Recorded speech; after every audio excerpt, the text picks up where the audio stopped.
You know, I've always liked video game controllers, and just the idea that by changing the controller, it's just changing the way that you play the actual game. I like to think of controllers as instruments that will drive the player of the game in the same way that you drive a car with a steering wheel. You don't drive a bike in the same way that you drive a car. It's two completely different styles, I guess. Like, when you're changing controllers for a game, it's still the same game. You're not changing the actual game itself, you're just changing the method of input. Unfortunately, unique controllers for a specific console are hard to come by nowadays, and they're just all the same. Like, for example, just all the PlayStation 2 controllers just have these two sticks by them, they have these buttons, some buttons here, the D-pad, you got some triggers, it's just all the same, each and every one of them. There's no, like, completely different style of controller that you can use. Like, the NES Advantage was completely different. You have not seen that before, like, with the minor exception of just computers, or maybe the Kinect. Now, if I could only remember where all of my controllers are.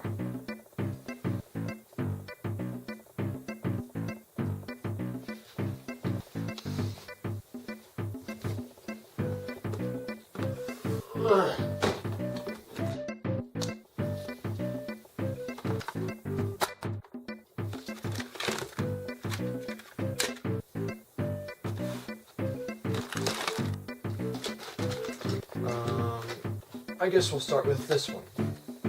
This is my USB NES controller. It's made by RetroLink, and it looks really authentic aside from maybe the logo, the RetroLink logo on it. It even has rubber select and start buttons, just like the real thing. This is probably my favorite controller out of all my controllers because of how comfortable it is. I can hold it for long periods of time without getting cramps.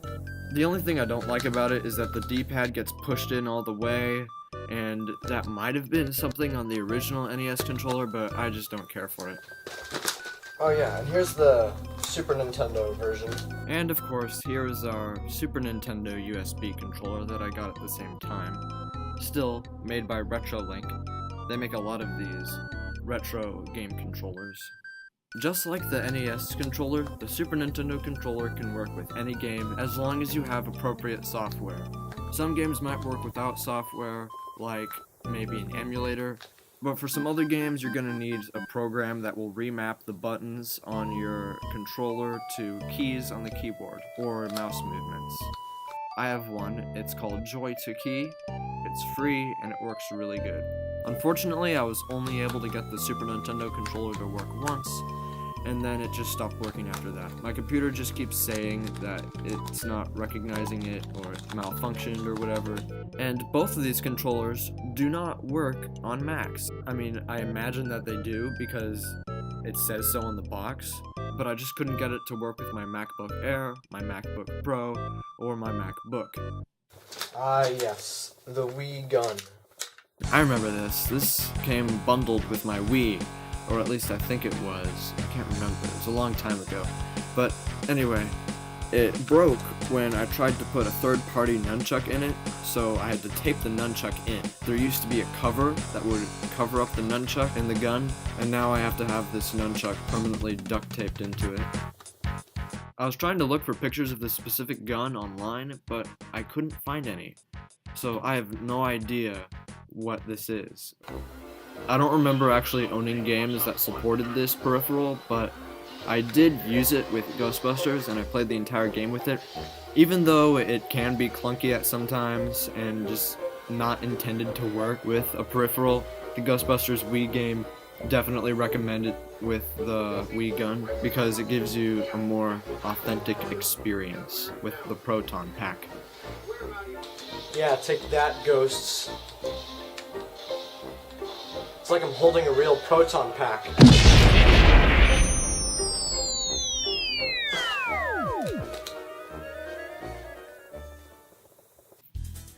Speaking of nunchucks, here's my really cool light-up nunchuck that I got from Walmart. It looks really cool, when it works. I can't get it to work anymore. I'm not sure why. It won't light up, and it just doesn't work.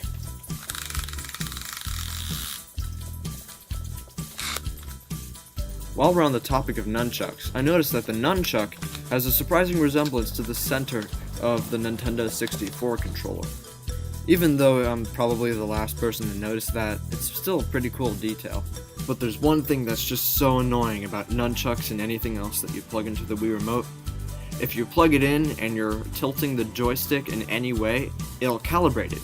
So when you release your finger from the joystick, it'll go back, and then it will think you're moving in the opposite direction you were holding it. And as a kid, I had no idea what was going on.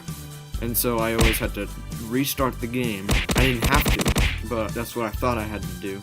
You just gotta unplug the nunchuck, wait a second, and then plug it back in. It's just so annoying. It even happens on loading screens.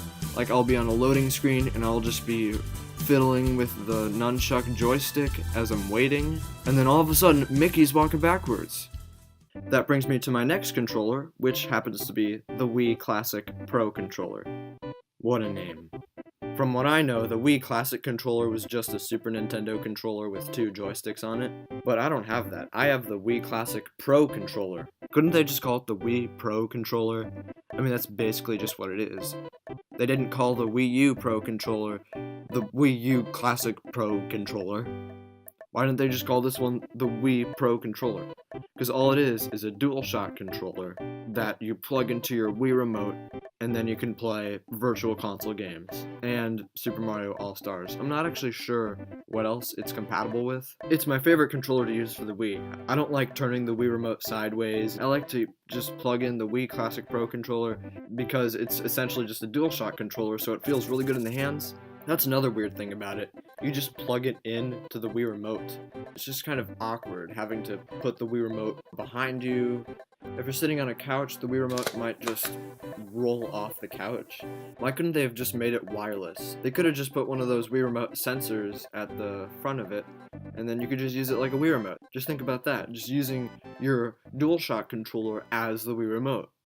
Alright, I think I've said enough about the Wii. Let's move on. This is the Sega Genesis wireless controller. These are the default controllers that came with the AT-Games Sega Genesis plug-and-play system.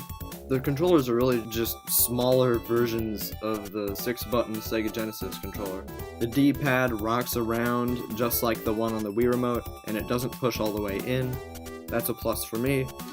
But the thing that kills it is the fact that the wireless controller has to be at eye level with the sensor on the plug-and-play system. There have been just so many frustrating times where I'm playing an intense game of Bonanza Brothers, and I'm like rocking side to side, playing the game, shooting up the bad guys, and then all of a sudden my character stops moving because I moved the controller out of sight just a centimeter. Not to mention that there's a switch on the back of each controller that switches whether the controller corresponds to the first player or the second player. And so you can use this while you're playing Mortal Kombat 2 to sabotage your friends when you're playing an intense game with them. You'd be better off just plugging a regular controller in. That's right, they added 2 controller ports on the console. That's nice of them. They gave you an option. Use the terrible controllers that came with it, or just use a regular Sega Genesis controller that you could plug in. And it has a cord that is like 2 miles long. That's just AT-Games going, well, we're not going to fix the problem, so here's a way to avoid it. Speaking of which, here's my Genesis Turbo controller. It's supposed to have all these features that help you play the game better.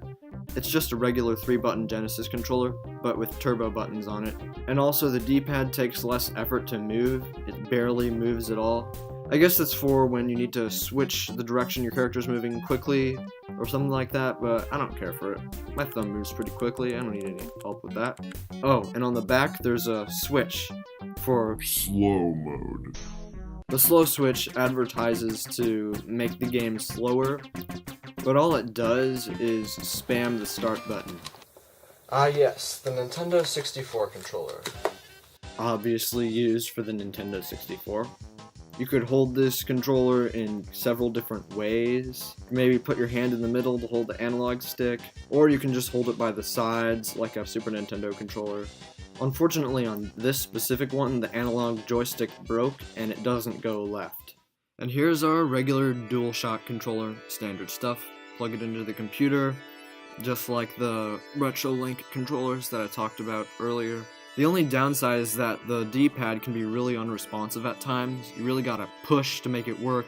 Well, I guess that's all I have to say about that. I don't really have to describe what a DualShock controller is. Alright, bottom of the bin, what do we got? It's my Retro Duo controller. The Retro Duo came with two Mario Color Scheme Super Nintendo controllers. Again, the D-pad pushes in all the way. And the start and select buttons, you really have to like push in to make them work.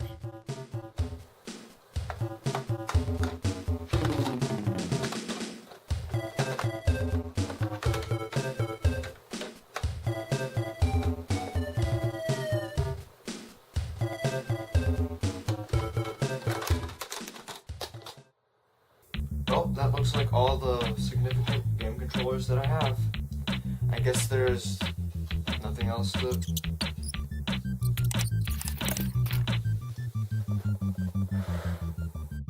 I know some of you are thinking, hey, mice aren't controllers. Well, I guess they kind of are for computers. They control your computer. And I'm not going to make an entire video about computer mice. This is the Apple mouse. I'm not sure what computer it came with. It has a super short wire. So if I'm trying to use it with my MacBook Pro, I gotta add an extension because I'm not going to use my left hand with the mouse. I think it was made for an iMac because of how short it is. Because if you just plugged it into a keyboard, it would have just been fine. I really like the scroll wheel because it goes in two directions, up, down, left, right. It's a trackball, and it feels really good. The buttons on the side are pretty easy to press once you get used to them. But one thing I just can't stand about Apple trackpads and mice is that they only have one button and it just senses whether you're putting more force on the left side or the right side. So there's no way to right click and left click at the same time. So I got this other mouse. It's made by Onnen. That's a weird name. The mouse is fine. It doesn't have side buttons. The scroll wheel sometimes gets unresponsive. But one thing I just don't understand is that all of a sudden the left and right click just stop working for a few seconds. It's unpredictable and it makes no sense. And it shouldn't be in a retail product. That's the kind of thing that you would see in some sort of homemade mouse for a Raspberry Pi or something. So I switched over to my Logitech Trackman mouse. That's a really good one. Instead of just moving the mouse around on a table, you just move the little golf ball that's on the top. Essentially, it's just like a rubber ball mouse, but turned upside down. And it's really good because you don't even need any table space to move around on. You can just have it in one spot. But you kind of have to get used to it. I gave it to my friend to use, and he kept trying to actually move it. With this thing, you're using your index finger, or like me, your entire hand to move it. Well, that about wraps it up. I couldn't find any other interesting controllers to talk about. So in conclusion, there are big controllers and there are small controllers, and there's nothing in between. The end. See you in the next video.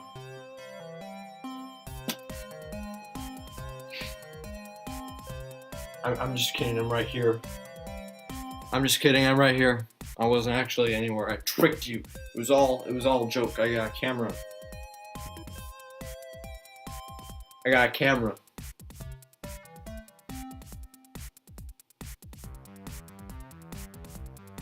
Please subscribe.